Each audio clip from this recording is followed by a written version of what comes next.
ایک نظریہ پایا جاتا ہے نا جی، جب کسی کو کہو کہ نماز پڑھنے آؤ، کہتے تمہیں نماز کی پڑھی ہے تھوڑی 5 ویلے ساڈی ہر ویلے۔ ایک بار مجھے بھی ایسے لوگوں سے واسطہ پڑا تو میں نے قرآن کھول کے بتایا کہ نماز تو وہ ہے جو 5 وقت کی، نماز تو وہ ہے جس میں وضو کرنا پڑتا ہے، نماز تو وہ ہے جس میں قیام ہے، سجدہ ہے، رکوع ہے، خشوع ہے۔ یہ کہاں سے نماز نکل آئی جو بے وضو جاری رہتی ہے؟ یہ نماز کہاں سے نکل آئی جس میں سجدہ بھی نہیں ہے، قیام بھی نہیں ہے، رکوع بھی نہیں ہے؟ ایسی بندگی کہاں سے لے آئے ہو؟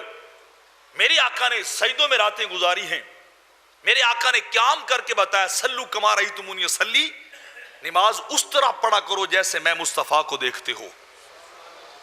نماز اس انداز میں پڑھیے جس انداز میں میرے آقا نے پڑھی ہے۔ اس کے لیے طہارت ضروری ہے، اس کے لیے وضو ضروری ہے، اس کے لیے قبلہ رخ ہونا ضروری ہے، اس کے لیے وقت کا ہونا ضروری ہے۔ اور یہ بے وقتی نمازیں کہاں سے ان نالائکوں نے نکالی؟ صرف اپنے نفس کو مطمئن کرنے کے لیے کہ ہمارے اندر یار بستا ہے، بس ہم نے دل میں جاتی ماری، وہ یار نہیں بستا، وہ شیطان بستا ہے، وہ شیطان بستا ہے وہاں۔